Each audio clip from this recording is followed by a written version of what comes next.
ಸ್ನೇಹಿತರೆ, ನಮಸ್ಕಾರ. ಎಲ್ಲರಿಗೂ welcome back to my channel. ಇವತ್ತು ನಾನು ತುಂಬ ರುಚಿಯಾಗಿರುವಂಥ ಒಂದು ಎಗ್ ರೆಸಿಪಿನ ತೋರಿಸ್ತಾ ಇದ್ದೀನಿ. ಇದು ಚಪಾತಿ ರೊಟ್ಟಿಗೆಲ್ಲನೂ ತುಂಬ ಒಳ್ಳೆ ಕಾಂಬಿನೇಷನ್ ಸ್ನೇಹಿತರೆ. ಇದು ಹಳೆ ಕಾಲದಲ್ಲಿ ಈ ಥರ ಮಾಡ್ತಾಯಿದ್ರು. ನಾಟಿ ಮೊಟ್ಟೆ ಇಟ್ಕೊಂಡು ಈ ರೀತಿಯಾಗಿ ಪಲ್ಯ ಮಾಡ್ತಾಯಿದ್ರು. ತುಂಬಾ ರುಚಿಯಾಗಿ ಬರ್ತಾಯಿತ್ತು. ಇವತ್ತು ನಾನು ಫಾರಮ್ ಮೊಟ್ಟೆನ ಇಟ್ಕೊಂಡು ಮಾಡ್ತಾಯಿದ್ದೀನಿ. ನಾನು ಸ್ವಲ್ಪ ಎಣ್ಣೆ ಹಾಕ್ಕೊಂಡಿದ್ದೆ. ಎಣ್ಣೆ ಸ್ವಲ್ಪ ಬಿಸಿ ಆದ ತಕ್ಷಣ 1 ಸ್ಪೂನು ಸೋಂಪು, ಹಾಗೆ ಒಂದು ದೊಡ್ಡ ಈರುಳ್ಳಿ ತೊಗೊಂಡಿದ್ದೆ, ಕಟ್ ಮಾಡಿ ಚಿಕ್ಕ ಚಿಕ್ಕದಾಗಿ ಪೀಸ್ ಮಾಡಿ ಇಟ್ಕೊಂಡಿದ್ದೆ. ಅದ್ರ ಜೊತೆಗೆ ಒಂದು 6ರಿಂದ 7 ಬೆಳ್ಳುಳ್ಳಿ ಜಜ್ಜಿ ಇಟ್ಕೊಂಡಿದ್ದೆ. ಇದೆಲ್ಲನೂ ಹಾಕ್ಕೊಂಡು ಚೆನ್ನಾಗಿ ಫ್ರೈ ಮಾಡ್ಕೊಳ್ತಾ ಇದ್ದೀನಿ.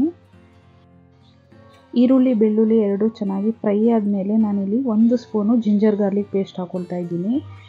ತುಂಬ ಘಮ ಬರುತ್ತೆ ಸ್ನೇಹಿತರೆ ಜಿಂಜರ್ ಗಾರ್ಲಿಕ್ ಪೇಸ್ಟ್ ಹಾಕೋದ್ರಿಂದ. ಹಾಗೆ ಪಲ್ಯ ಕೂಡ ತುಂಬ ರುಚಿಯಾಗಿ ಬರುತ್ತೆ. ಚೆನ್ನಾಗಿ ಫ್ರೈ ಮಾಡ್ಕೋಬೇಕು, ಹಸಿ ವಾಸನೆ ಸ್ವಲ್ಪನೂ ಇರಬಾರ್ದು, ಆ ಥರ ಫ್ರೈ ಮಾಡ್ಕೊಳ್ಳಿ. ಇದು ಚೆನ್ನಾಗಿ ಫ್ರೈ ಆದಮೇಲೆ ನಾನು 1/4 ಸ್ಪೂನ್ ಆಗೋಷ್ಟು ಅರಿಶಿನ ಹಾಕ್ಕೊಂಡಿದ್ದೀನಿ.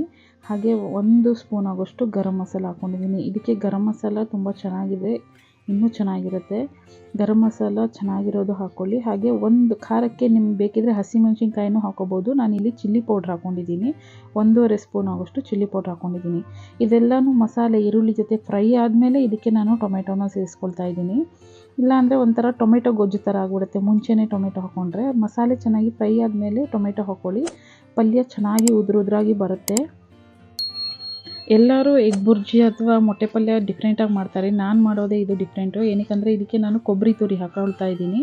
ಕೊಬ್ಬರಿ ತುರಿ ಅಥವಾ ತೆಂಗಿನ ತುರಿ ಹಾಕ್ಕೊಳ್ಳಿ, ತುಂಬಾ ಚೆನ್ನಾಗಿ ಬರುತ್ತೆ. ಹಾಗೆ 2 ಮೊಟ್ಟೆ ಇದ್ದರೂ ಸಾಕು ಸ್ನೇಹಿತರೆ, 4 ಜನ ತಿನ್ಬೋದು, ಅಷ್ಟು ಪಲ್ಯನ ಮಾಡ್ಕೋಬೋದು.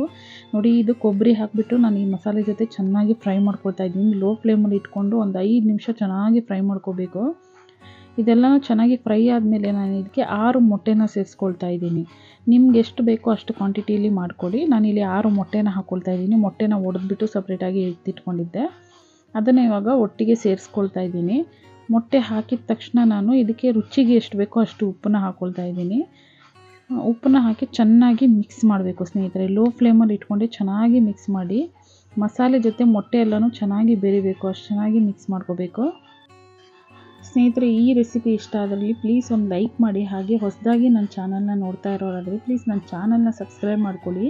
ನಾನು ಹಾಕೋ ಎಲ್ಲ ವೀಡಿಯೋಸು ನಿಮಗೆ ನೋಟಿಫಿಕೇಷನ್ ಬರುತ್ತೆ. ವೀಡಿಯೋ ಎಲ್ಲನೂ ಮಿಸ್ ಮಾಡದಿರೋ ನೋಡ್ಬೋದು. ನೋಡಿ, ನಾನು ಕೈ ಆಡಿಸ್ತಾನೆ ಇದ್ದೆ. ಒಂದು 5 ನಿಮಿಷ ಆಗಿದೆ ಇದು.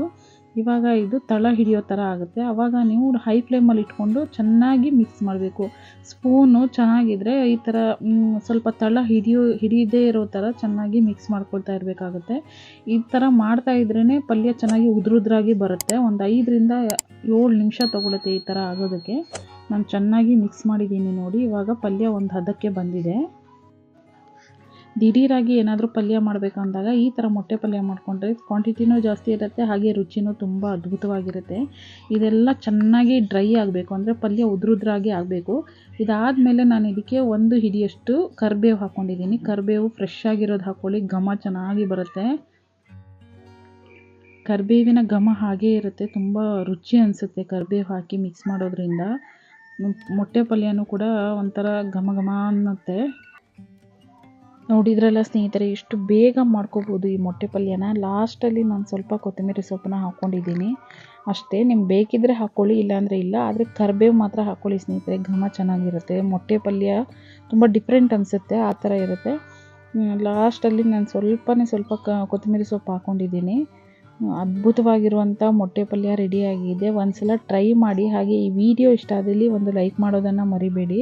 ನನ್ನ ಚಾನಲ್ನ ಸಬ್ಸ್ಕ್ರೈಬ್ ಮಾಡ್ಕೊಂಡಿಲ್ಲ ಅಂದರೆ ಮಾಡ್ಕೊಳ್ಳಿ. ಸಿಗೋಣ ಮುಂದಿನ ವಿಡಿಯೋದಲ್ಲಿ.